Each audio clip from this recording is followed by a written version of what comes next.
광신자들이 열성을 부리는 것도 수치스러운 일이지만 지식을 가진 사람들이 열정이 없는 것도 수치스러운 일이다. 볼테르. 더 쉽게, 더 즐겁게, 그리고 더. 안녕하세요. 오늘도 따끈따끈한 최신 영화를 특급으로 배송해드립니다. 당일 배송 영화방. 저는 김기사입니다. 그리고 오늘 한 명 더 모셨어요. 두 번째 방문입니다. 안녕하세요. 네, 익명의 기자입니다. 네, 기사라고. 기자가 아니야 우리는. 기자가 아닌 기자. 기사였어. 김기사. 택배야. 당일 배송. 넌 기자잖아. 기사. 기사인가? 김기사, 광기사가 오늘 방송을 진행하도록 하겠습니다. 지난 몇 회였더라? 그 아버지의 이메일 13회 방송이었던 것 같아요. 그 광기사가 아버지의 이메일 편에 출연해서 이야기를 좀 한 이후로 방송을 안 하겠다고 다시는 안 하겠다고 이렇게 한사코 그렇게 빼는 거를 어렵게 섭외를 했습니다. 왜 그랬어요 도대체? 일단 제가 말하는 걸 듣는 순간 네. 손발이 오그라들더라고요. 손발을 제대로 필 수가 없었어요. 아 그랬어요? 네, 다시는 하지 말아야 되겠다. 아 듣긴 다 들었나 보네요. 아니요? 지난 방송 하고 나서 기분이 어땠어요? 그냥 아무 생각 안 났어요. 듣지 말아야 되겠다. 네. 이제 광기사랑 제가 이번에 소개할 영화는, 이야기를 나눌 영화는 슬기로운 해법이라는 다큐멘터리 영화입니다. 어제가 아니구나. 그저께 보고 왔죠? 그저께 저녁에 종로에 있는 롯데시네마 피카디리에서 보고 왔습니다. 그 VIP 시설이었는데 그 앞에 노회찬 전 국회의원이죠. 노회찬 씨도 와 있었고 그분도 계셨고 그다음 여러 사람들이 같이 영화를 보고 감독의 얘기도 조금 듣고 뭐 그런 시간을 보냈습니다. 그래서 오늘 소개해드릴 영화는 이제 슬기로운 해법이라는 그 다큐멘터리 영화고요. 태준식 감독의 그 영화에 대한 이야기를 이제 본격적으로 소개해 보도록 하겠습니다. 자, 광기사가 이 영화가 어떤 영화인지 간단히 소개해드리도록 할게요. 네, 그러면 제가 제작 노트를 좀 읽어드리겠습니다. 이 슬기로운 해법이란 영화죠. 슬기로운 해법은 노무현 전 대통령을 죽음으로 몰고 거대 자본 삼성 앞에서는 머리를 조아리는 대한민국 보수 언론 조중동의 보도 형태를 탐구하는 국내 최초의 작품이라고 합니다. 너무 국어책 읽듯이 하지 말고. 사실 네. 영화를 보기 전까지는 영화가 무슨 내용인지 몰랐죠. 저는 네. 이 다큐멘터리 영화라고. 네. 왜 항상 저를 다큐멘터리 영화만 보여주죠? 아 그게 아니라 지난번에도 다이버전트를 보여주고 싶었는데 본인이 날짜가 안 된다고 해서 아버지의 이메일을 그렇죠. 봤던 거고 이번에도 어쩌다 보니 그래서 오늘 고질라 같이 보잖아요. 그죠? 네. 감사합니다. 하고 영화를 보여주셔서 정말 감사해요. 네. 영화가 이 언론을 비판을 하는 거예요. 이 조중동의 언론 권력화 과정을 나름대로 분석을 하고 네. 그런 권력을 감시하는 기능이 과연 누구에게 있는가.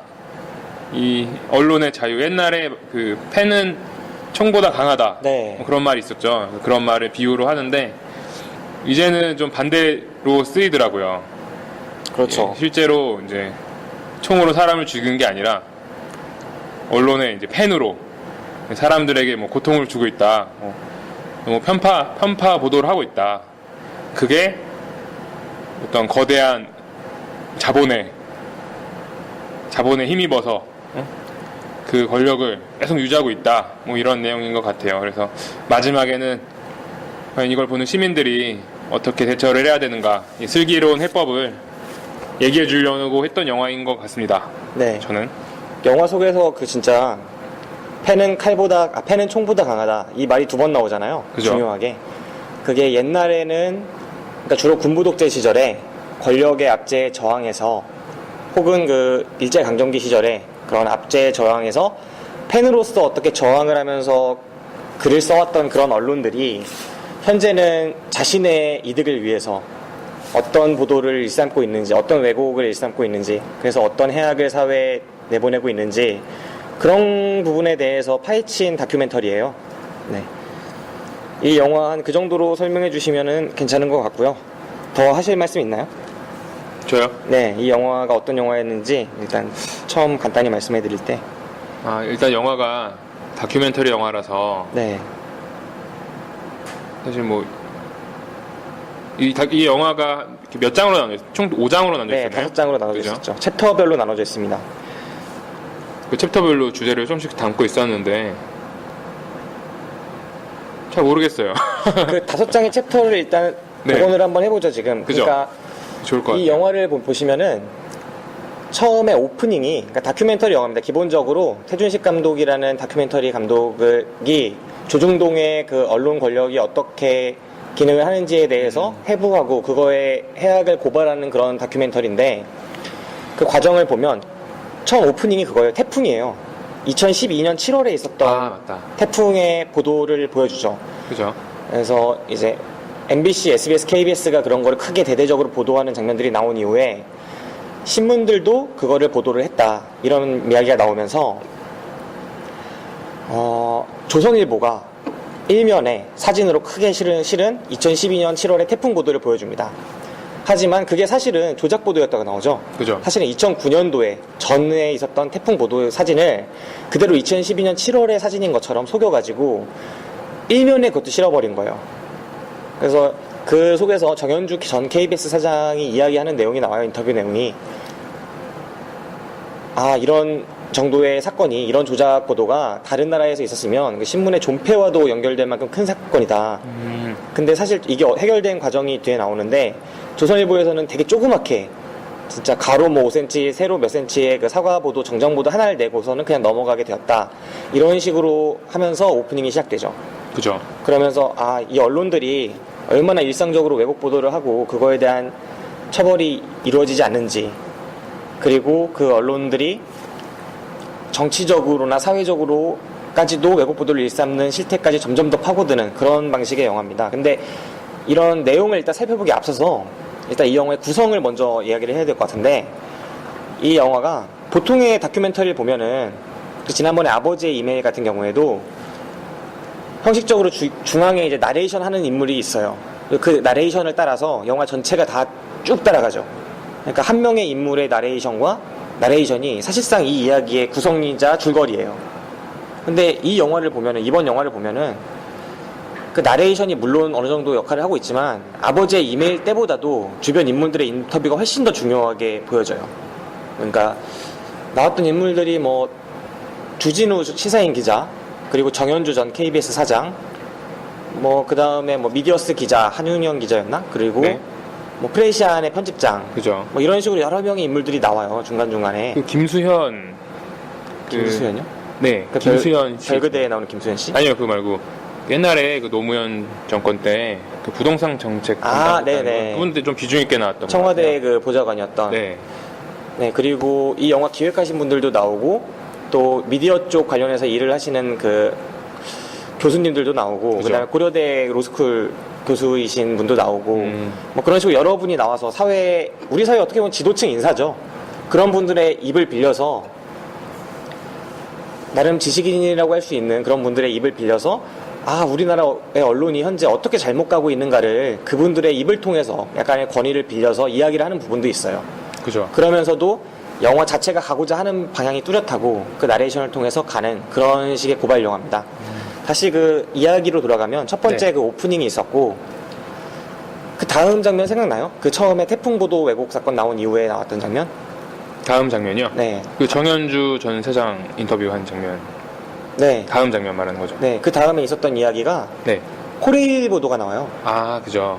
그 옛날에 이번에 있었던 그 코레일 파업 때 말고 전에 있었던 파업 때, 지난 파업 때 코레일이 연주한 농성 벌이면서 파업을 했었는데, 그거를 중앙일보에서 대입을 하려고 가는 아이가 되게 학교에서 1등이었는데 그 코레일 파업 때문에 기차를 맞다. 못 타서 서울대 수시를 네, 못 봤다. 30분 늦었다. 네. 그 기사를 내죠. 그 보도 내용이 나오면서 이 보도는 꽤나 유명했어요, 정말. 그러면서 코레일이 결국은 농성을 풀고 지게 되는데, 그때는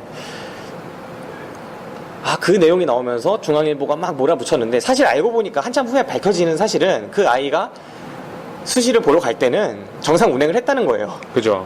그래서 이 아이가 수시를 못 본 거랑은 전혀 상관이 없었던 거죠, 코레일 파업은.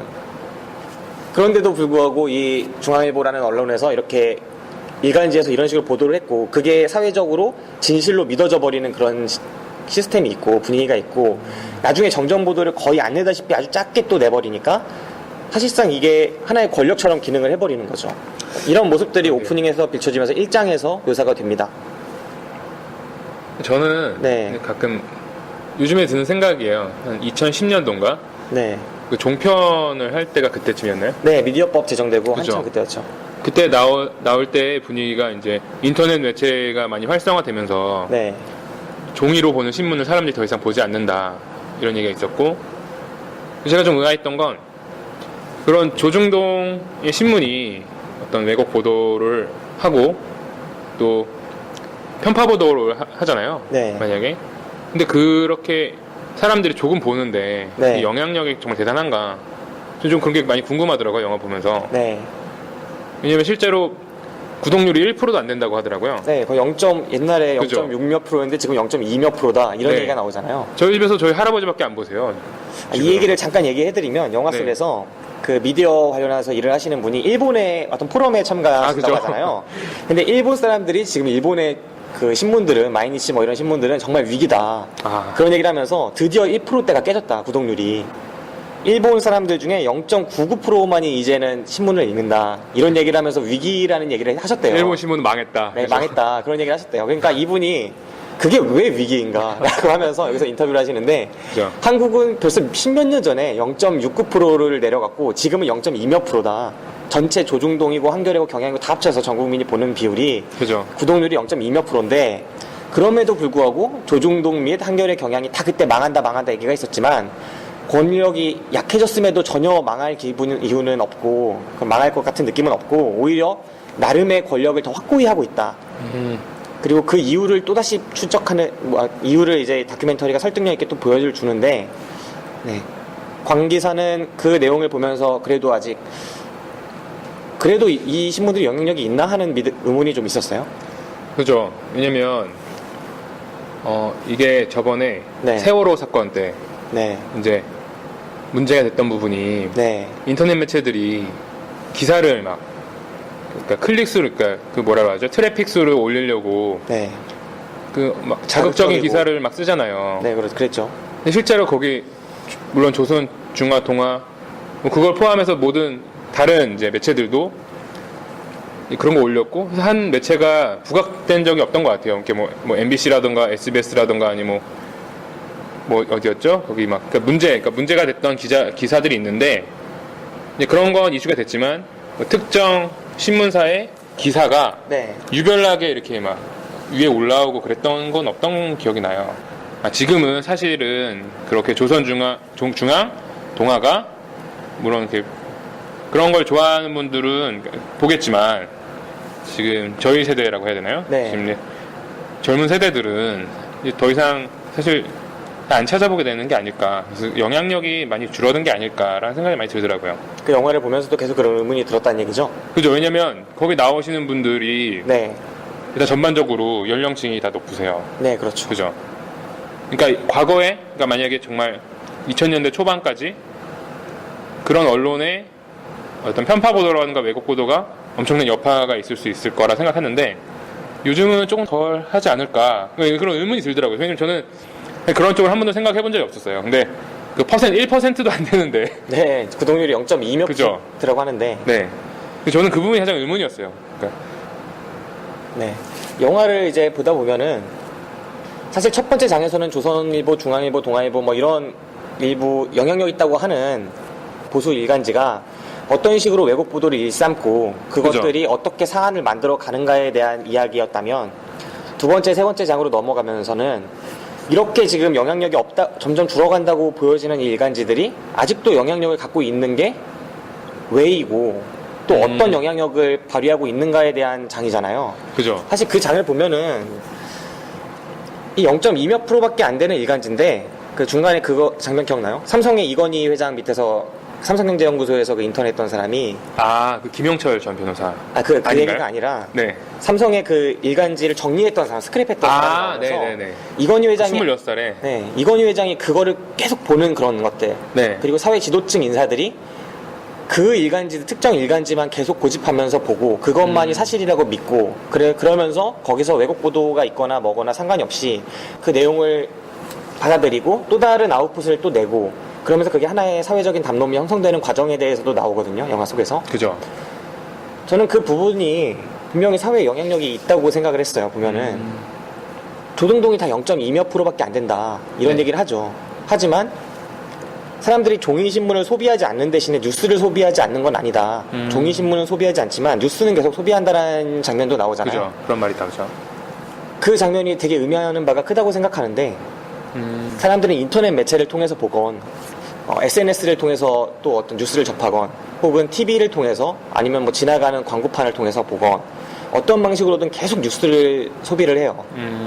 하지만 그 뉴스의 근원이 원천이 네. 어디냐를 살펴보면 조중동이 지면으로는 2몇 %밖에 안 된다고 할지라도 조중동이 그 찍어내고 집중하는 프레임에 따라서 상당수의 언론들이 쏠려가서 그 프레임을 보도하고 있는 부분이 있다는 거죠. 그리고 그 대표적인 사례가 두 번째 그 코레일 사례라거나 아, 그죠. 혹은 나중에 나오는 노무현 정권 시절의 종부세 논란이라거나 대통령 퇴임 이후에 이제 그에 대한 검찰 수사와 관련한 여러 가지 보도들 이런 보도들에 대한 부분들이 나오잖아요. 그죠. 저는 그 부분들을 보면서 저 종이 신문들이 정말 영향력을 다 잃어버린 게 아니구나. 여전히 우리 사회에서 막강한 영향력을 행사하고 있구나. 그죠. 그런 생각도 들었어요. 그리고 그 언론들이 실제로 종합편성 채널 방송을 미디어법 통과되면서 가지게 됐잖아요. 4개 채널이. 그죠. 그리고 그들의 시청률이 어떻게 올라왔는지, 어떤 상황 속에서 올라갔는지에 대한 다큐멘터리가 또 진행이 되잖아요. 4편쯤에서, 4부쯤에서. 그 부분들을 보면은 얘네가 지면으로서의 그 영향력이 줄어가는 대신에 방송 매체로서의 영향력을 획득하고 또 어떻게 생존하려고 하는지에 대한 노력들이 영화 속에서 어느 정도 잘 다뤄지는 부분이 있었던 것 같아요. 혹시 그 부분에 대해서 생각해 본 부분은 없었어요? 아, 저는 일단 그 종편에 대해서는 네. 사실 좀 찬성이었어요. 네. 그러니까 왜냐면 지금 영화에서 이제 나오는 시각은 이 조선중앙 동아라는 매체가 네. 사실 왜곡 보도를 하고 올바르지 못한 행위를 하는 그렇게 나오잖아요. 네. 근데 저는 그러니까 뭐 그런 걸 떠나서 제가 볼 수 있는 매체, 그러니까 TV로 만날 수 있는 매체가 늘어나니까 저 우리가 또 비교할 수 있지 않나. 네.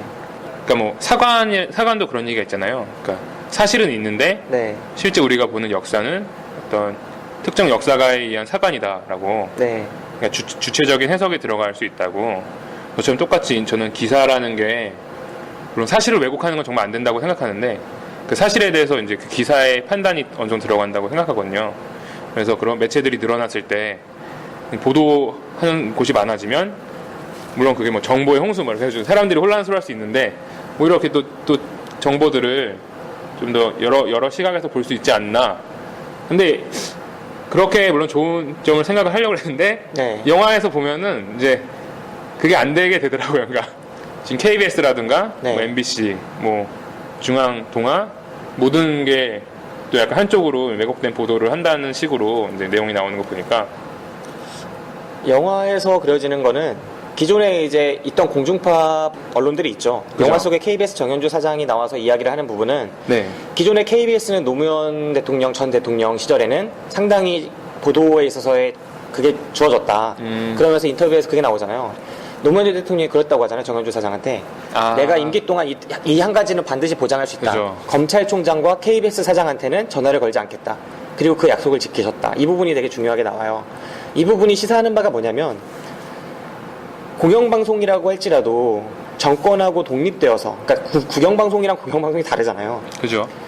공영방송으로서의 언론의 자유를 지켜내면서 그게 또 나라의 많은 사회의 이득을 가져올 수 있는 부분이 있었는데 그게 노무현 정권 때는 지켜졌는데 실제로 정은주 사장이 임기가 남았는데도 불구하고 밀려나는 그 잘리는 부분을 보면은 실제로 그게 법적으로도 정은주 사장이 승리를 했는데 그 배임죄, KBS 배임죄를 물어서 잘렸거든요. 근데 그 부분을 보면은 이제 이명박 정권에서 쳐내려는 움직임이 분명히 존재했고 그러면서 그때부터 이제 많은 그 언론의 공정성을 잃기 시작했다. 최시중 씨가 방송통신위원장으로 내려오고 KBS의 사장이 압력에 의해서 퇴진하고 근데 YTN 해직 기자들의 이야기도 나오잖아요. 그죠. 군부 독재 시절 이후로 해직당하는 기자가 생겨나는 일이 되게 드문 일인데 이명박 정권 하부터는 이제 계속 생겨나고 있잖아요. 박근혜 정권까지 이르기까지 계속. 그때 YTN의 그 낙하산 인사, 정부 인사를 막기 위해서 저항하던 기자들이 그대로 잘려서 그 사람들이 이제 행동하는 모습들도 영화 속에서 그려지고, 그러니까 영화 속에서 3장에서 그려진 모습들은 그런 거예요. 언론의 독립성을 지키고자 했던 사람들이 밀려나고 어떻게 우리나라의 언론들이 독립성을 잃어갔는가. 이 상황 속에서 본다면 그들이 미디어법을 만든 이유는 결국은 몇몇의 언론이 되게 영향력이 큰데 그 언론들이 독립성을 갖고 있어서 언론에 안 좋은 얘기를 하니까 언론에 좋은 얘기를 해줄 만한 언론을 더 늘려버리면은 이들의 영향력이 약해질 거다라는 데서 출발한 게 아닌가 하는 의문을 던지죠. 그 인터뷰 하시는 분이. 그러면서 나오는데 그게 되게 설득력 있게 느껴질 만큼 종편으로 들어온 4개의 채널, 유독 그 4개의 채널만 들어왔고 그 4개의 채널이 기준을 다 충족하지 못했다고 함에도 불구하고 어찌어찌해서 계속 통과돼가지고 이번에도 또 연장이 되게 됐고, 그 모습들을 보면 과연 이게 선택권이 우리한테 는 건가, 혹은 일부 단체의 찌라시만 는 건가, 이런 생각이 들 정도로 영화가 보여주고 있다고 생각을 해요. 이 부분을 보면서 혹시 네. 저는 좀 걱정됐던 게, 저는 개인적으로 이 영화에서 정치적인 시각이라고 할까, 이게 사실 정치적인 문제만은 아니라고 생각을 하는데, 옳고 그름의 문제라고도 생각을 하는데, 네. 정치적인 문제라고 볼 때 저랑은 시각이 어느 정도 맞았어요. 제가 보면서 이 얘기는 내가 알고 있던 내용하고 크게 다르지 않고, 내가 세계를 보는 세계관하고도 크게 다르지 않아서 네. 크게 무리 없이 이 영화가 와닿았고 충격적인 부분은 사실 없었어요. 그죠. 그런데 관계사가 볼 때는 혹시 네. 이 영화가 일부 되게 치우쳤다고 느껴지거나 혹은 신빙성이 없다고 느껴질 만한 부분이 있었는지를 묻고 싶거든요. 어때요? 저 같은 경우는 이게 사실 뭐 언론의 왜곡 보도 네. 그런 거는 옳고 그름을 따졌을 때 좀 그르다고 생각을 하거든요. 네.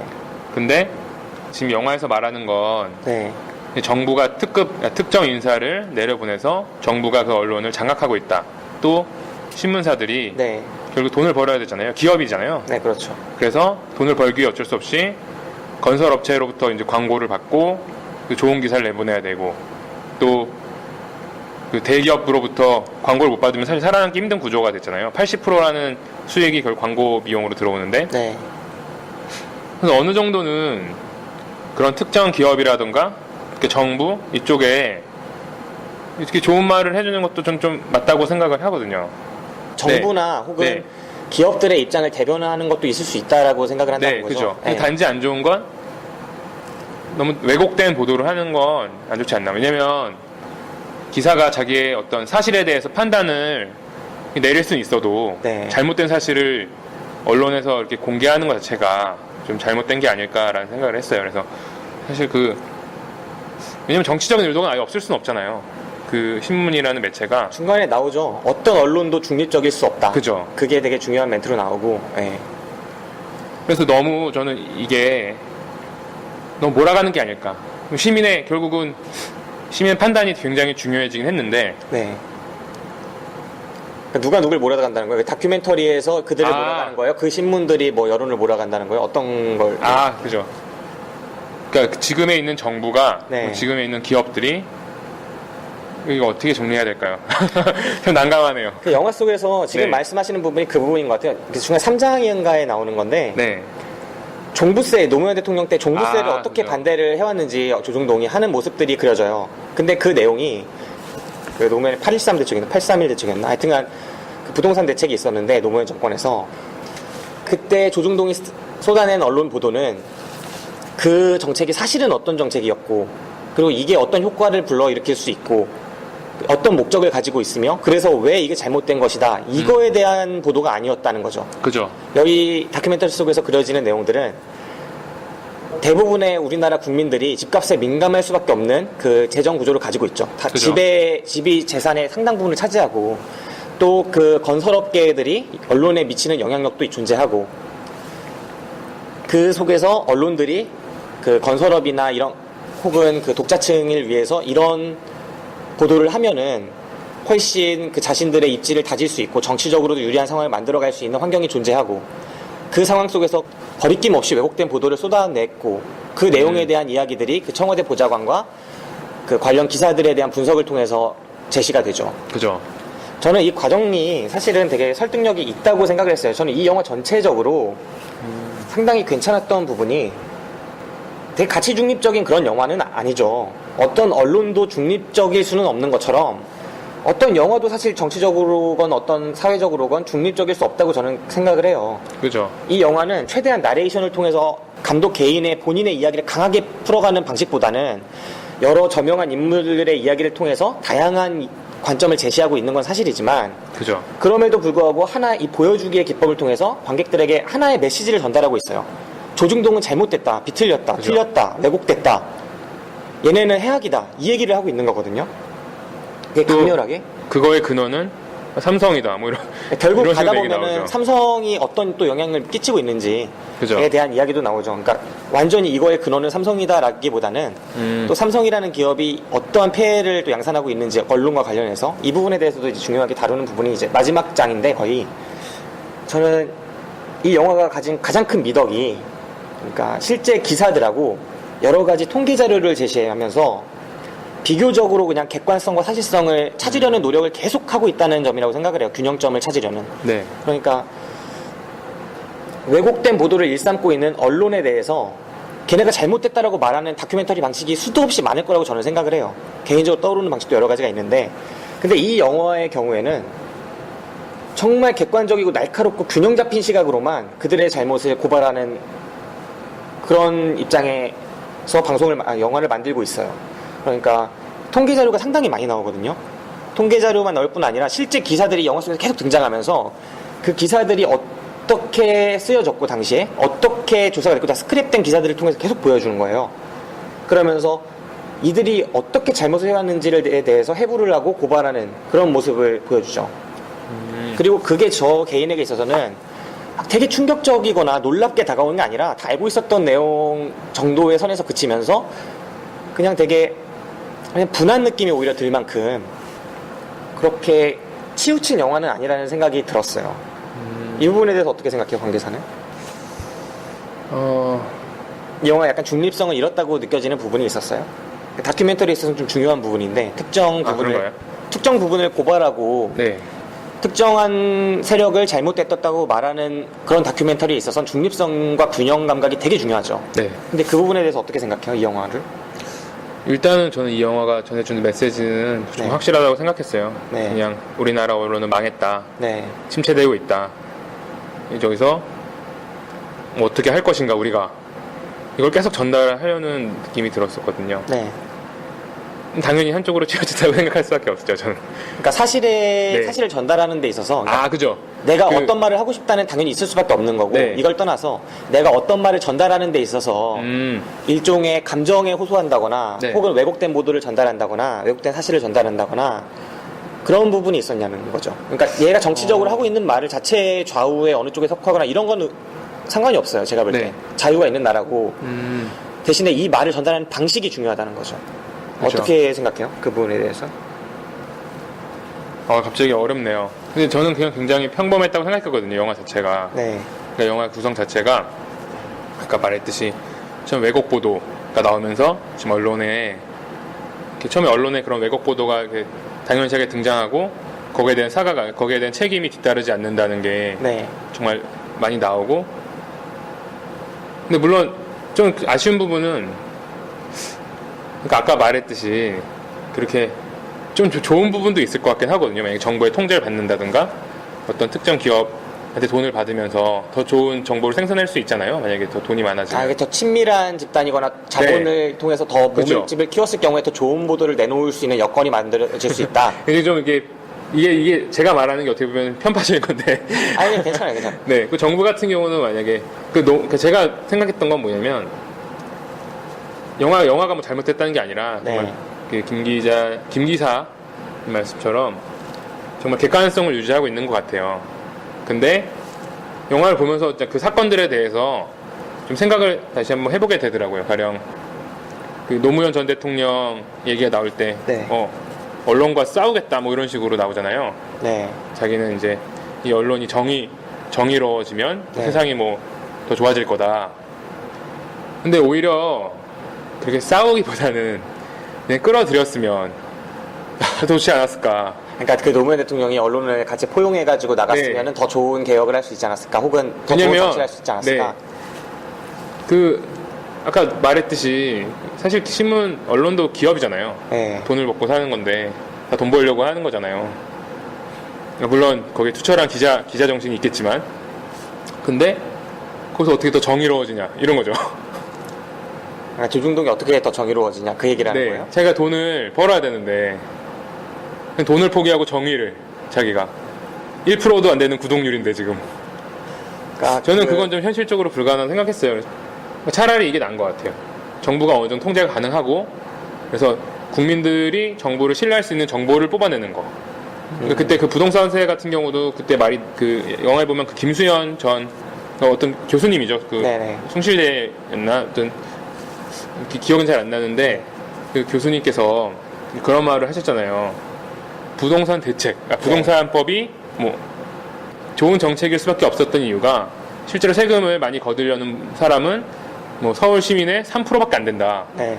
그러니까 6억 이상의 집을 2채 이상 갖고 있는 사람이 실제 3%도 안 되는데, 그런 서민들이랑은 전혀 관계 없는 그런 네. 세금이었잖아요.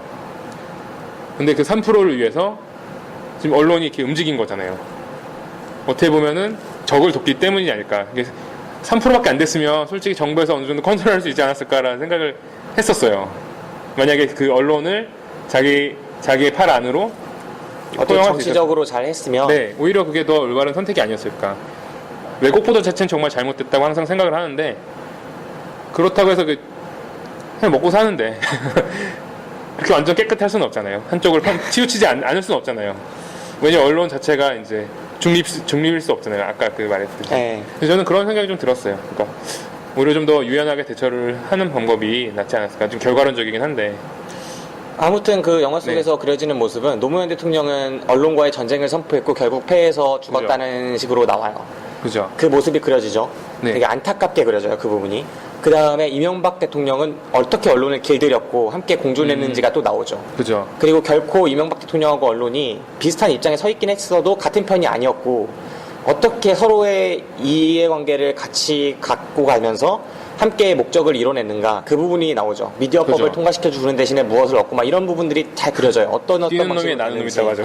또 그 다음에는 이제 삼성이 어떻게 또 언론을 길들여 가는가에 대한 부분도 나오고, 그 과정 속에서 이제 노무현 대통령의 일단은 제가 이 얘기를 한 이유가 아까 균형 감각이 있었느냐에 대한 부분이었잖아요. 네, 그죠. 전 이 영화를 보면서 사실 좀 빠져도 괜찮지 않았겠느냐라고 생각했던 장면이 하나 있었다면 네. 그 장면이었어요. 이 영화 제작하신 분인데 노무현 대통령하고 친분이 있으신 분이죠. 그죠. 근데 그분이 이야기를 하면서 눈물을 흘리는. 네, 눈물을 흘릴 것 같은 느낌을 하면서 이제 노무현 대통령에 대한 이야기는 안 했으면 좋겠다. 근데 질문이 그거였죠. 감독이 그분한테 그 대통령이 그렇게 부엉이 바위에서 떨어진 그 날의 이야기를 들었을 때 어떤 기분이었냐라고 하니까, 그 부분에 대한 답은 지금 질문 안 했으면 좋겠다 하면서 잠깐 멈추고 물을 한 잔 마시고 하면서 약간 울컥하는 부분이 있는데, 그 부분을 다 담아냈어요, 다큐멘터리가.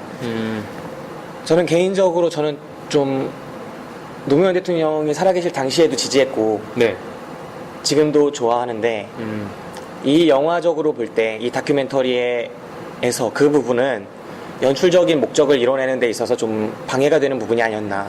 저도 좀 더 강하게 담아낼 수도 있었고 그거를 빼는 방법도 가능했는데, 이 영화 전체적인 완결성을 볼 때는 그런 방식으로 나아가는 영화가 아니었거든요. 저희가 볼 땐 균형점을 정말 잘 찾고 있는 영화였고, 다큐멘터리로서 그냥 제가 진짜 지금 이 자리에서 만들려고 짠다고 해도 이 영화보다 조중동을 훨씬 더러운 면을 적극적으로 고발하면서 그거를 막 몰아갈 수도 있을 것 같아요. 하지만 이 영화는 그런 영화가 아니에요. 일반 대중들에게 있어서 조중동이 얼마나 왜곡 보도를 일삼고 있고, 우리 사회 속에서 그런 게 시스템적으로 어떻게 양산되고 있고, 그래서 이걸 개혁하려는 사람이 어떻게 피해를 보아가고, 그 부분에 대해서 이야기를 되게 균형 있게 하고 있는 영화 속에서 노무현 대통령에 대한 그런 부분이 나왔다는 건 제 개인적으로 볼 때는 지지함에도 불구하고 이 영화적으로 볼 때 이거는 좀 악수지 않았나, 그런 생각이 조금은 들더라고요. 그리고 아까 관계사가 말했던 부분에서 이제 더 이야기를 진행시켜 보자면, 네. 관계사가 이야기한 게 조금은 잘못된 부분이 있다고 생각을 해요. 그 이유가 언론이 그 자체의 생존만을 목적으로 하는 것이라면 괜찮죠. 근데 그 노무현 전 대통령이 제가 생각할 땐 되게 통찰이 있는 분이라고 생각을 하는 부분이, 영화 속의 인터뷰에서 그런 장면이 나와요. 그러니까 영화의 한 챕터가 제4의 권력기관으로서의 언론이라는 챕터가 있죠. 그 기억나요? 그러니까 행정부, 네, 입법부, 그죠. 사법부가 제 1, 2, 3 기관인데 제4의 기관으로서 그러니까 하나의 네. 권력으로서 기능하고 있는 언론이라는 챕터가 있고 그 속에서 노무현 대통령의 이야기가 나오면서 언론이 권력을 지향하기 시작했다. 언론이 스스로 권력을 향해 나아가기 시작했고 권력으로서 기능하기 시작했다. 이거는 언론의 제 기능이 아니고 심지어 사회적인 해악을 양산하고 있는 부분이고 그렇기 때문에 이거를 막기 위해서 언론과 싸워야 한다가 노무현 대통령이 언론을 바라보는 당시의 입장이었다고 저는 생각을 하거든요. 언론이 만약에 이제까지 수없이 많은 해악을 행사해 왔더라도 현실적으로 힘이 있고 그리고 또 그들의 생존만을 위해서 있다면 노무현 대통령이 권력을 가진 사람이 자신의 권력을 보다 효과적으로 사용하기 위해서 보다 효과적으로 자신이 뜻하는 바를 이루기 위해서 그들과 타협하는 정치적인 타협점을 만들어낼 수 있겠다라는 점에서는 저도 그럴 수 있겠다라고 생각을 하지만 완전히 깨끗하게만 모든 걸 다 이뤄낼 수 없다는 부분이 있다고 저도 생각을 하지만 언론이 당시에 제4의 권력기관으로서의 모습을 보여주고 있었고 적극적으로 왜곡 보도를 양산하면서 정치적인 힘을 행사하려 하고 있는 와중에 그들하고의 타협을 과연 해낼 수 있었는가? 그 타협점이 과연 노무현 대통령이 가고자 했던 정치적인 지향을 훼손시키지 않으면서 이룰 수 있는 타협이었는가라는 점에서 생각을 해보면 저는 아니었다고 생각을 하기 때문에 네. 그 부분이 또 영화에 제대로 그려졌다고 저는 생각을 해요. 하지만 또 이 부분에 대해서 제가 또 새삼 느끼는 게 저는 이런 거에 대한 생각을 평소에 조금은 하고 있었고 네. 관심도 있었기 때문에 이 영화에서 주어지는 것만을 보고 제 나름대로 이해를 하면서 그게 무리가 없다라고 생각을 했지만 네. 관계사는 그걸 보면서 되게 안 좋다고 생각하는 부분이 느꼈다는 거 아니에요? 노무현 대통령의 그런 말들과 안 좋다기보다는 네. 조금 아쉬운 부분이죠. 그러니까 굳이 이렇게 사람이 사실 뭐 이렇게 이성적으로만 생각할 수는 없잖아요. 좀 감성적으로 살아가잖아요.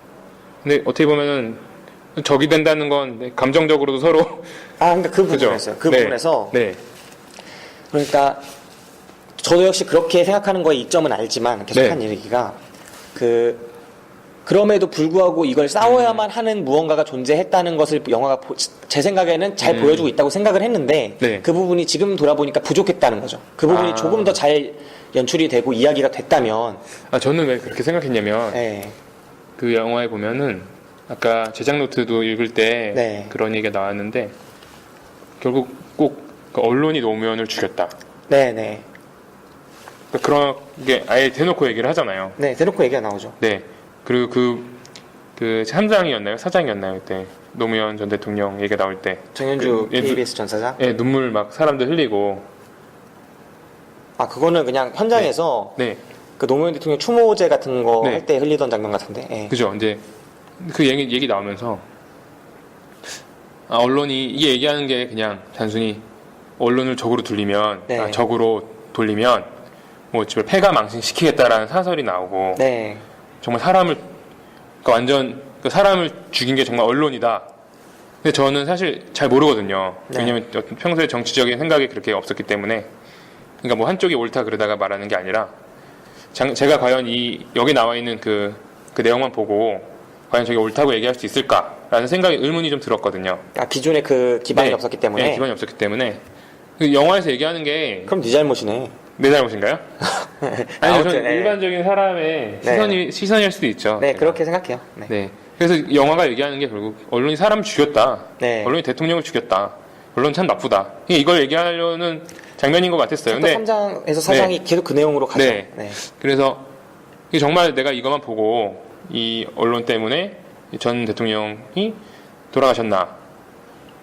근데 제가 이걸 그냥 맞다라고 생각하기 너무 그 사실이 저한테 정보가 없잖아요. 네. 그래서 그 부분이 좀 그냥 껄끄럽던 거였어요. 그러니까 사람을 죽는다는 게 정말 네. 쉬운 일이 아니잖아요. 영화 속에서 그 노무현 네.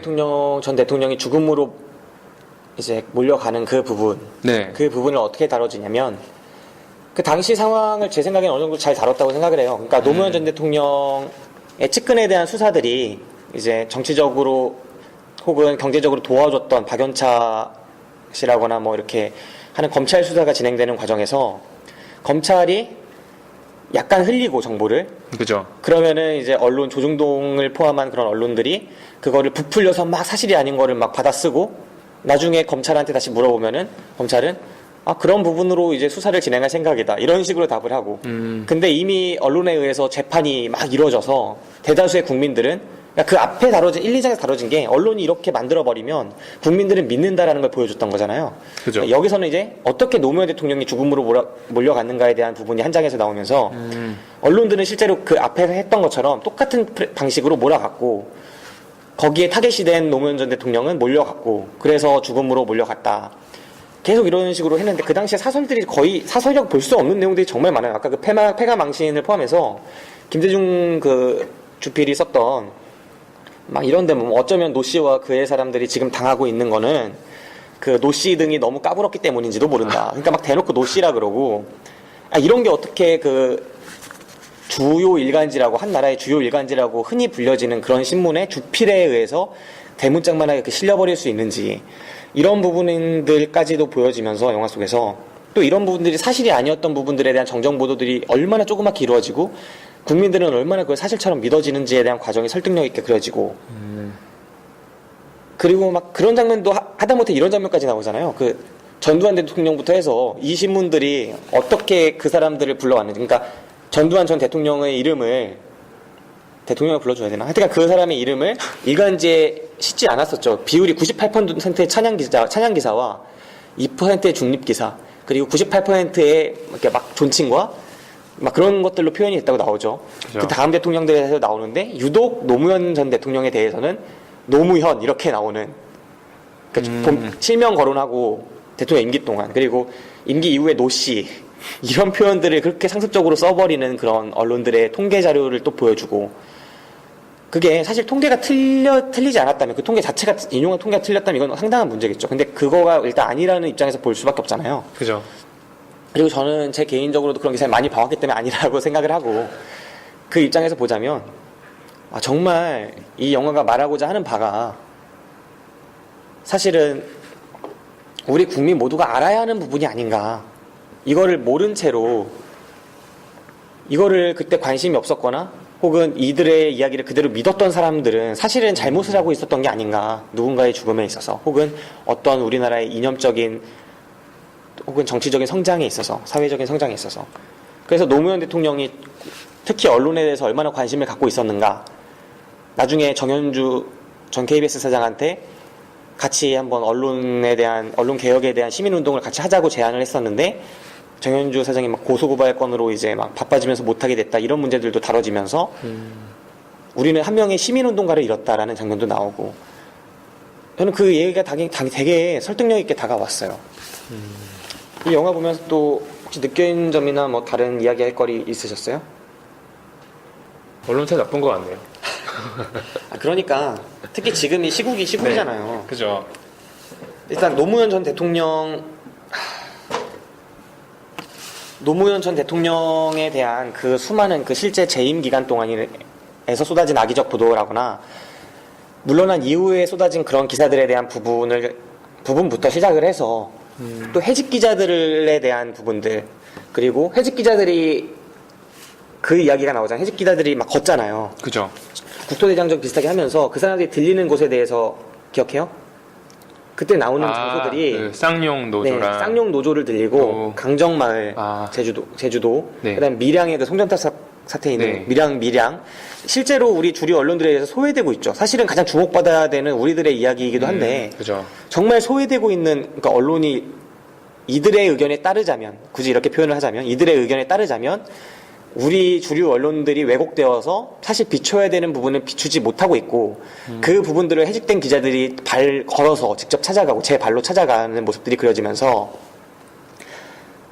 우리 언론의 현실이 얼마나 총체적인 난국에 빠져 있는가 얼마나 의도적인 왜곡 보도들을 쏟아내왔고 얼마나 악의적이고 저열한 보도 행태를 보여왔고 또 얼마나 소외되어서는 안 되는 이들을 소외시켜 왔는지에 대해서 보도를 하고 그랬던 이 영화 속의 이야기들이 네. 사실 우리 사회 현실에 드러났다고 해도 과언이 아니죠. 요즘의 사태를 보면 정말 MBC가 최근에 목포 MBC에서 실제로 생존자 그만큼 아니다라고 막 여러 번 언지를 줬음에도 그걸 반영하지 않고 보도했고 또 대놓고 막 그렇게 구조작업이 되지 않고 있는데도 그걸 보도하지 않고 정부의 이야기만 받아서 썼고 그 유가족들이 실제로 처해 있는 상황에 대해서 아직도 조명을 제대로 하지 않고 그리고 심지어 막말을 막 쏟아내가지고 그 말도 안 되는 핵심 인물들이 언론사에 그런 사태들이 보여지고 그 속에서 진행되는 일들을 일부 독립 언론들이 인터넷 대한 언론들이 해내고 있는 그런 실태라거나 그 사람들이 다 해직 기자 출신이죠. 그죠. 그런 모습들이라거나 어떻게 그 종편이라고 막 그렇게 이야기했던 JTBC가 6%를 7%를 이렇게 뚫겠습니까?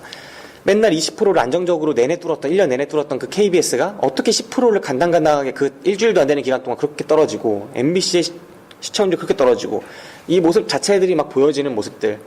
그리고 네이버만 봐도 그런 이제 그 빅데이터라고 하죠. 막 그 인터넷 그렇죠. 검색이나 이런 것들을 통해서 사회적인 분위기를 잡아내는 그런 시스템을 통해서 보면은 우리 사회에서 세월호와 박근혜와 분노 이런 키워드들이 엄청나게 주류를 이루고 있는데 실제 언론에서는 언론 키워드를 따져보면 세월호와 그 세모 그러니까 그 구원파 네. 얘네와 그 다음에 구조 상황 이렇게 해서 엮는 그죠. 것 같아요 키워드를. 근데 실제로 국민들이 관심을 가지는 키워드라고 또 일부 세력에서는 또 인터넷을 많이 쓰는 20대 이렇게 얘기를 하겠지만 어쨌든 그들의 관심사는 세월호와 박근혜와 분노라는 정말 확연한 책임져야 할 대상과 정말 확연한 대중들의 감정과 정말 그런 걸 잘 보여주고 있다고 생각을 해요. 근데 언론이 이걸 반영하지 못하고 있는 현실과 그리고 악의적인 보도들과 망언을 쏟아냈던 현재의 상황들과 이런 것들만 살펴봐도 언론이 어떤 상태인지를 보여주고 있다는 점에서 이 영화가 나름의 시사점을 더욱 갖고 있는 게 아닌가 하는 생각을 해봤습니다. 근데 저는 네. 물론 트위터라든가 SNS를 가지고 정보를 이렇게 저희가 볼 수 있잖아요. 네. 네이버에 검색한다는 검색 순위라든가. 네. 근데 그 부분이 그러니까 꼭 드러나지 않는 것도 좀 괜찮은 것 같다는 생각도 들어요. 그 부분이라. 그러니까 아까 말했듯이 그러니까 무조건 진실이. 진실이 물론 정부의 대응이 좀 부족했던 건 맞잖아요. 네. 기존에 있던 시스템 자체가 제대로 이제 그런 구축되어 있지 않았고, 근데 그걸 너무 많이 보도하다 보면 또 정부에 대한 신뢰도 많이 떨어질 수밖에 없잖아요, 사람이. 근데 언론에 의해서 정부의 신뢰가 계속 떨어진다면 저도 그건 좀 안 좋지 않나. 왜냐면 그러면 정부의 어떤 정책에 대해서 이 반하는 사람이 좀 감성적인 부분이 아까 말했듯이 있어서 이렇게 좀 안 좋은 정보를 받다 보면 좋은 정보에 의해서도 좋은 정책도 반대할 수 있고 그 오히려 아까 더 노무현 전 대통령 얘기에서 나왔던 제가 것처럼 이제 오히려 아까 그 얘기했던 이유도 결국은 이제 어느 정도는 좀 너무 사실만 보도하고 그거에 너무 그러니까 사실에서 결국 다 이제 개인의 생각이 들어가는 거잖아요. 잘못된 부분이 있으면 가려내는 게 맞는 건데 그러니까 그것만 너무 집중해서 그러니까 그렇게 지금 정부의 신뢰가 조금씩 떨어지고 있는데 지금 안전사고들이 많이 벌어지고 있잖아요. 그럼 다 오히려. 떠나서 물어볼게요. 네. 지금 대다수의 주요 언론이라고 하는 곳들은 네. 사실 그 보도를 하고 있지 않죠. 지금 우리가 말하는. 그죠. 그러니까 정부의 책임을 적극적으로 물어서 이런 부분들이 잘못됐고 네. 이런 부분에 대해서 책임을 져야 하고 그리고 나아가 개혁되어야 한다.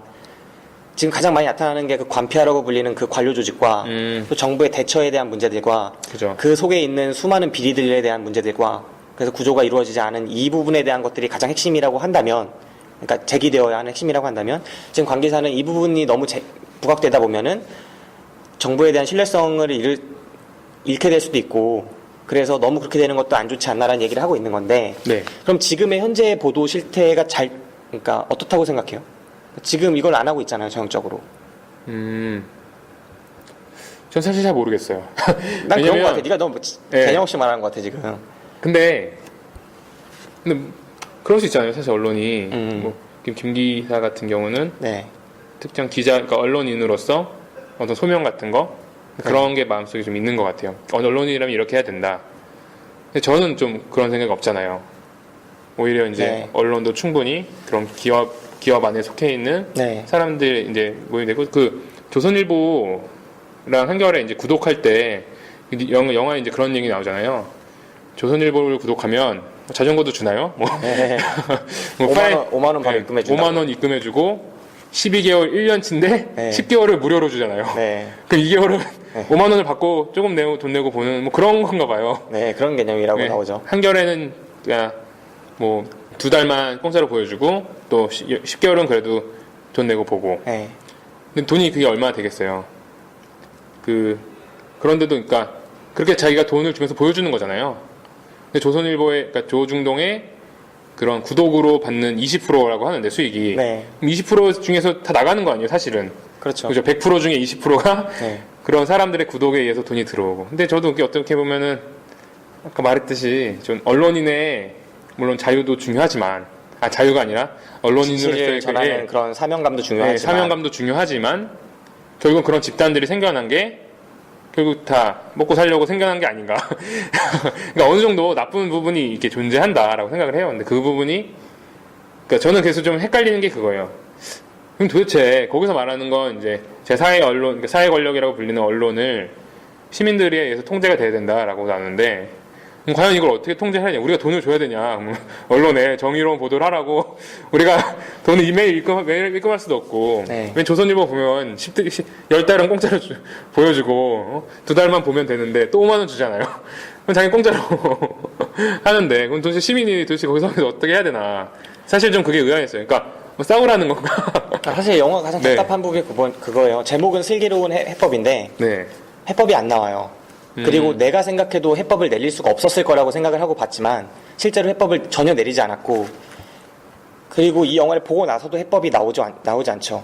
우리 모두가 해법을 생각하기가 힘들어요. 이 상황이 너무 구조적이고 저는 사실 언론만큼은 다 그래야 된다고 생각해요. 사명감이 있어야 한다고 생각하고 왜냐면 언론이 모든 사람의 그러니까 하나의 생명체가 잘 생존을 하려면 감각이 가장 중요하다고 하잖아요. 그러니까 인간이 갑각류보다 파충류가 혹은 인간 같은 것들이 더 유리하다 좋다고 하는 게 사실은 피부가 더 약하다고 하지만 그 피부가 찔려서 아픔을 느낀다면 그 아픔에 대처를 하고 뜨거우면은 뜨겁다고 하면서 그거에 조심하게 되고 이렇게 하는 게 사실은 생존율을 더 높이는 더 진화한 모습이라고 볼 수 있고 더 우월한 모습이라고 볼 수 있는 것처럼 사실 우리 사회를 하나의 생명체로 본다면 유기적인 개체로 본다면 우리 사회에서 감각을 담당하는 게 언론이라고 할 수 있잖아요. 그러면 언론은 가장 예민하고 왜곡 없이 정말 진실만을 전달을 할 때 그 유기적인 구조물이 가장 잘 기능할 수 있다고 저는 개인적으로 생각을 하는데 그 속에서 이 영화 속에서 그려지는 언론들이 어떻게 하나의 똑같이 기업처럼 행동을 하고 있고 그 모습을 보여주면서 기업이라면 그래도 이해가 되는데 얘네는 기업이 아니어야 한다라는 걸 저는 이야기를 더 잘했어야 한다고 생각을 하는데 그 부분이 충분히 이야기가 안 돼서 지금 관계자가 그 부분에 대해서 약간 자기 의견하고 이런 것들이 지금 혼동이 되는 것 같아요. 영화가 전달하지 못한 부분에 대해서. 근데 내가 볼 때는 네. 그 부분을 영화적으로 잘 전달 못한 부분이 분명히 존재를 하고 하지만 그걸 알고 있는 입장에서 봤다면 이 영화에 충분히 공감을 할 수 있었다고 생각을 해요. 하지만 이 부분에서 잘 알지 못했다면 언론이 정말 더럽네. 근데 어쩌라고 이렇게 돼버릴 가능성이 되게 높은 영화라고 생각을 하는 거죠. 그러니까 이 강하게 후반부를 끌고 나가는 그러니까 처음부터 나레이션이 되게 강하게 힘있게 쫙 끌고 가는 영화였다면 그게 됐겠지만 이건 그게 아니라 이런저런 사람들의 이야기를 막 짜맞춰가면서 실태를 보여주고 현실을 고발하고 그러다가 이렇게 세상이 족같네. 그런데 이 상황 속에서 슬기로운 해법은 무엇일까? 니들이 영화를 보고 생각해봐. 이렇게 하면서 끝나버리기 때문에 그죠. 영화가 용기가 없었던 걸 수도 있죠. 씨발 일어나서 쿠데타래 그 혁명을 일으키자 이렇게라도 하고 싶었겠지만 하지 못한 거잖아요. 그렇죠. 지금 상황에서 그게 아닌 이상 답을 찾아내기가 쉽지가 않고. 그 88만 원 세대 책 앞에 나오잖아요. 네. 젊은이들이여 바리케이트를 치고 짱돌을 던져라. 그 정도로 해제되지 않았을까. 근데 저는 사실 좀 생각이 든 게 차라리 전 투표하라고라도 네. 나왔으면 좋겠다고 생각했어요, 진짜. 이거 해법을 아무것도 안 던져주는 영화가 무슨 해법이야. 근데 좀 그게 저는 생각이 든 게 그렇게 그러니까 왜곡이 있다는 거를 보여주는 갑자기 좋은 얘기를 하는 것 같은데 나도 갑자기 나쁜 얘기를 했으니까. 그래서 이상하네요. 그게. 자꾸 반대말을 하게 되네요. 사람의 심리라는 참. 네, 그러니까 그 정도는 괜찮았던 것 같아요. 그냥 뭐 해법 사실 그게 궁금해요. 그러니까 어떻게 하라는 건지 저도 정말 왜냐면 저는 같은 경우는 평소에 그런 지식이 없으니까 또 언론이라는 게 사실 뭐 어떤 사람들 그러니까 대다수의 사람들이 물론 사회의 어떤 그런 모든 면들을 다 알 수는 없잖아요. 그러니까 알고 싶은 부분만 알고 싶은 사람도 네. 있고 또 아예 다 모르고 지는 사람도 있고. 근데 물론 그렇게 했을 때 그러니까 저는 일반적인 사람들의 생각인 거예요. 그러니까. 네, 얘기해보세요. 네. 제가 뭐 뉴스를 사실 거의 찾아보지 않거든요. 근데 가끔가다 궁금한 게 있으면 찾아봐요, 그냥. 그러니까 항상 우리 주변에서 일어나는 일들에 관심을 갖고 있지는 않거든요. 근데 그런 사람들이 얼마나 될까? 그래서 생각이 든 게, 이 영화가 좋았던 점은 그래서 전 그런 입장이잖아요. 평소에 그런 주변에 일어나는 모든 일들, 모든 부조리를 다 나와 그렇게 크게 관련되어 있지 않은 부분에 관심을 네. 두지 않는 그런 사람이잖아요. 그러니까 어느 정도 왜곡이 있다는 걸 알겠다. 거기서 딱 좋았던 것 같아요. 내가 그러면 그런 왜곡이 있다는 걸 항상 염두에 두고 네. 판단을 할 수 있잖아요. 그런 매체들이 인터넷에 아무리 이렇게 많이 나와도 다시 한번 생각해 볼 수 있었을 수 있는 계기를 마련해 준 것 같아요. 그러니까 무조건적으로 좀 맹신하지 말고 그 정도가 저는 약간 한계였던 것 같아요. 저의 한계. 뭐 한계까지 아니고 그리고 네. 관 기자가 아까부터 계속 일반적인 사람이라고 했는데 네. 간단히 지적하자면 네. 누구도 일반적인 사람은 없어요. 그죠. 한 사람이 모두를 대표하는 그럴 수는 없고 그리고 내가 이반이 아니잖아요. 그러니까 일반적인 사람은 그러겠네요. 아니고 하지만 대신에 관 기자가 상당수의 우리 사회 사람들과 같은 지점에 서 있다는 건 생각을 해요. 같은 색깔을 보이고 있다는 점을. 또 배웠네요. 아니 배운 건 아니고 그리고 제가 오프닝에 네. 광신자들이 열성을 부리는 것도 수치스러운 일이지만 지식을 가진 사람들이 열정이 없는 것도 수치스러운 일이다 라는 볼테르의 이야기를, 볼테르 하면 되게 유명한 프랑스의 계몽주의자죠. 되게 네.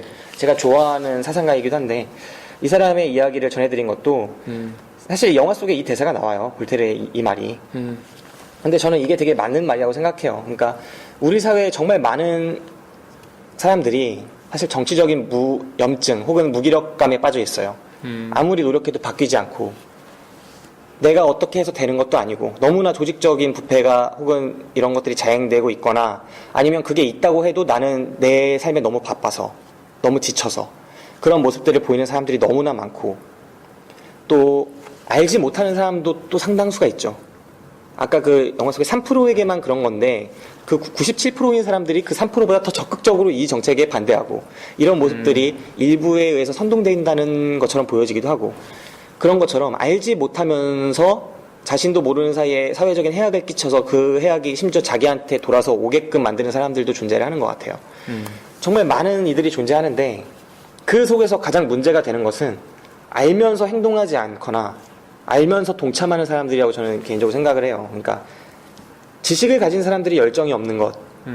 저는 그런 사회, 이런 사람들로 가득한 사회는 망할 수밖에 없다고 생각을 하거든요. 그러니까 우리가 사회를 공동체라고 하잖아요. 네. 세금을 내고 같이 무언가의 같은 목적을 가진 사람들이에요. 그래서 헌법이라는 같은 규율을 갖고 살아가고 그 규율 아래서 살아가고 같은 이념적 지향을 꼭 지향할 필요는 없지만 그 다양성이라는 게 하나의 이념처럼 되어버린 세상이지만 그럼에도 그들을 공동체라고 부를 수 있는 건 그들이 완벽한 의미에서 남이 아니고 하나로 묶인 이들이기 때문이라고 생각을 해요. 그래서 우리가 세월호를 보면서 같이 아파하고 같이 분노해야 하는 이유라고 생각을 하고 모든 사람들이 같이 남의 일이니까 완전히 아파할 수 없고 완전히 분노할 수 없다면 그거는 그 사회가 건강함을 잃은 게 아닌가, 공동체로서의 기능을 잃어버린 게 아닌가, 그건 잘못된 사회가 아닌가. 그러다 보면은 정말 이 사회가 좀 이야기랑 다른 건데 옛날에 20대 80의 사회라고 하는 거 들어본 적 있어요? 아니요. 전 세계적으로 20%의 사람들이 80%의 부를 독점하고 있다. 이런 얘기가 있었어요. 근데 지금 85대 몇이에요. 그러니까 전 세계에서 85명의 사람이 40몇 프로인가의 부를 독점하고 있어요. 옛날에 20%였는데 지금은 85명이죠. 퍼센트로 환산하면 0.00000 몇 퍼센트 되겠죠.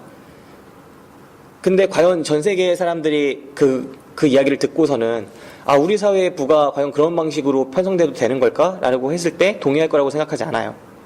그러니까 정말 만인에 대한 만인의 투쟁, 그 호스의 이야기를 따르자면 그 사람들이 노력해서 번 거라면 뭔 상관이냐? 이렇게 말하는 사람도 존재하겠죠. 근데 반대쪽에는 만약 이게 하나의 공동체라고 쳤을 때는 어떤 사람은 그렇게 얘기할 수도 있는 거예요.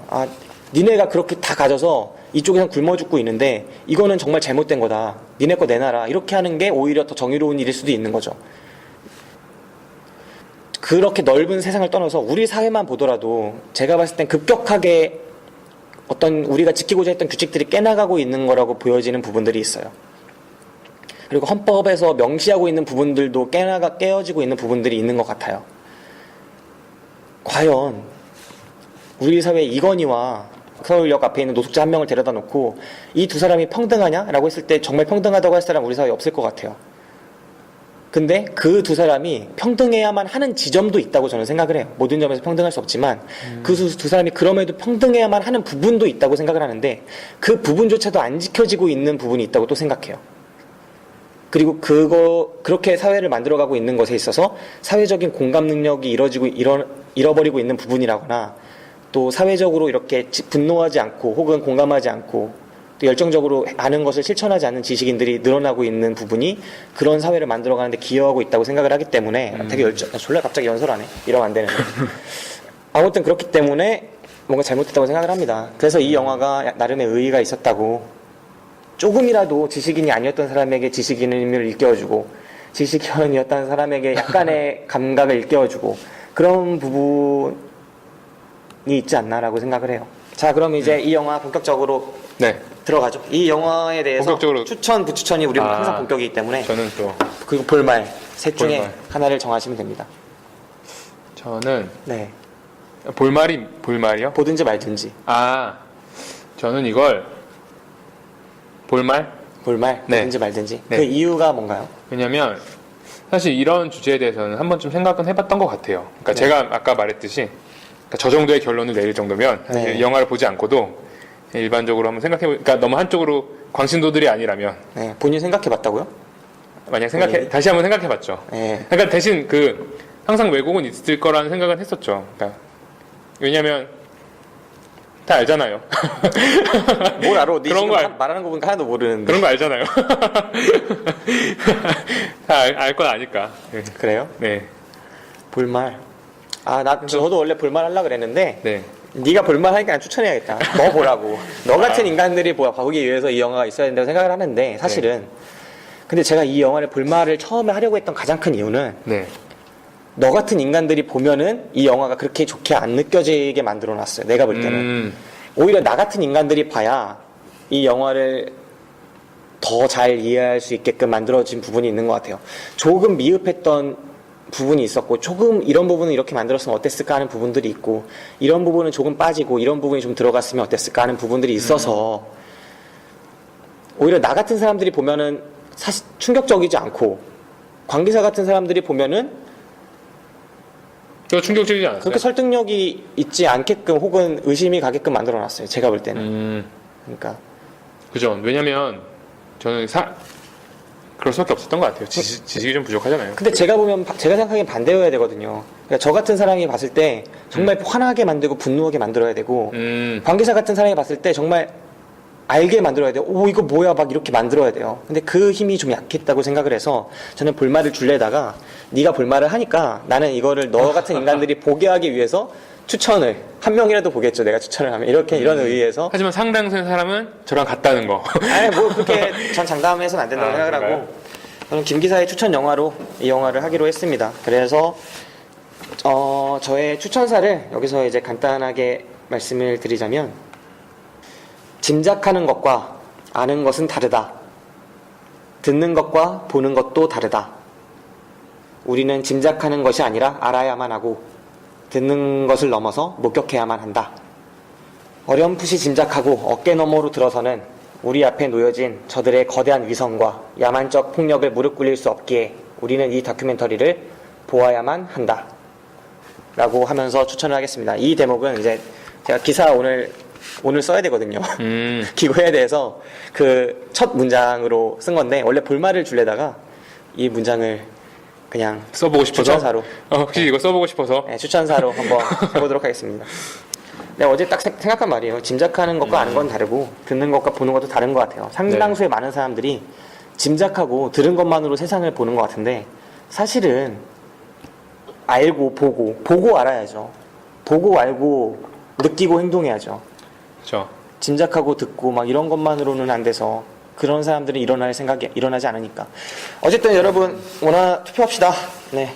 여기서 저희 방송을 마쳐야 할 것 같아요. 다음 방송은 아마도 트랜센던스가 될 겁니다. 네.